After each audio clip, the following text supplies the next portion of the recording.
afternoon. So thank you, Joel, for having us.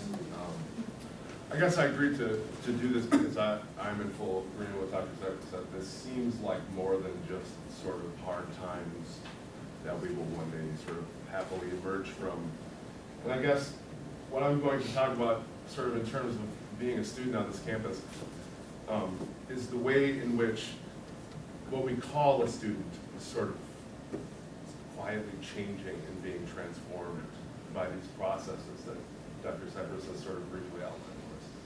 And I guess what I want to say about that is that for me, in this sort of local institutional terrain as a student, this institution seems to me that the only institution that's sort of primed and sort of constitutionally oriented towards responding to what Dr. Sipress is just sort of talking about.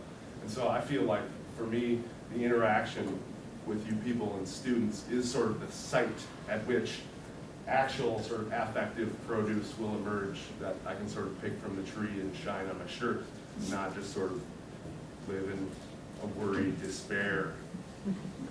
I won't waste my time sort of telling you about what's hard to be a student when you have to work 3 jobs and bring the kids to daycare and grandma can't babysit and the car breaks, because you're all experts in this.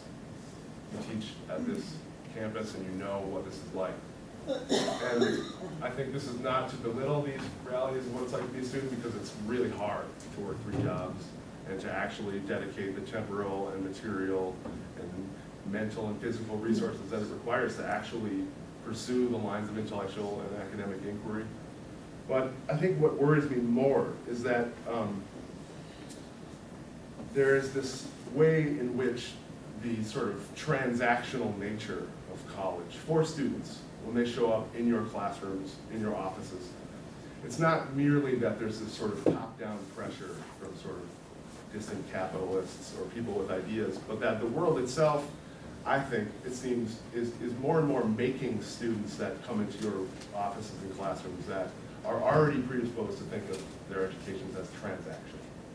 That this is, they are sort of, they've learned quietly and without explication in their lives that this is sort of the nature of their lives in this late capitalist epoch in America, and when they come into your classrooms, they're already sort of predisposed and ready to transact, to get what they came for and to get out and put what they came for to use. Now, this doesn't sound to me like an entirely horrible thing, and I don't, as much as these sort of capitalist metaphors of investment and transaction sort of leave a bad taste in my mouth, I think that the metaphor itself is not to be thrown away.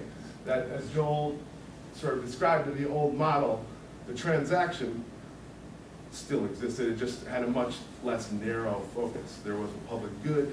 This was sort of involved in our calculations of the transaction. It was not merely some entrepreneurial spirit that we sort of pressed upon students, that they were the final arbiters of their own sort of future and success. That there's more at stake for all of us in a world where education is more than merely something that we consume, purchase, and then sort of move on in our lives. So I guess there's sort of this contradiction here between that I think that you grasp in your classrooms as sometimes what seems sort of like, I want to call brattiness or kind of a general sense of entitlement. More and more, I've been at this college longer than some of you I can see sitting here. I gotta say that just anecdotally, I've noticed a lot more of this, and I sort of, in my own crotchety ways, have reacted against it, but I've come to see it more and more as a result of sort of the structural pressures of the world that these students live in, and then the results of the sort of conflict between the values of higher education and what we sort of can grasp as what's positive about thinking about a public good. And then this whole other world of sort of structural and explicit pressures that sort of makes these students believe themselves to be sort of sole individual entrepreneurs who are really the only ones looking out for their own interests, and that this is probably the right thing to do because it's really hard out there. So I guess I want to say they're not wrong, right? It's not a matter that it's false consciousness. They're right.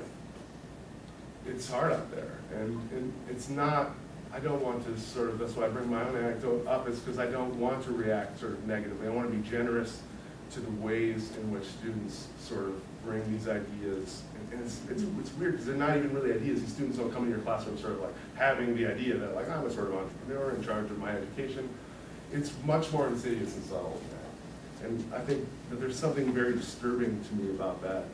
And I feel like if there is an antidote to these pressures, that I sort of live in this region and we're all around it, and this is the only institution that has anything resembling the sort of tools and resources that may marshal a response to these sort of themes that we grasp as sort of student behavior in your classrooms.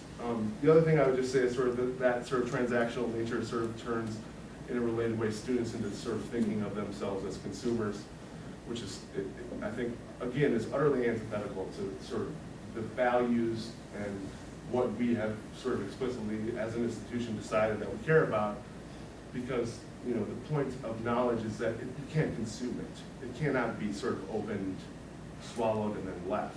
That's sort of the opposite of how it's supposed to sort of be this durable, affective, actual contribution to human development or a public good.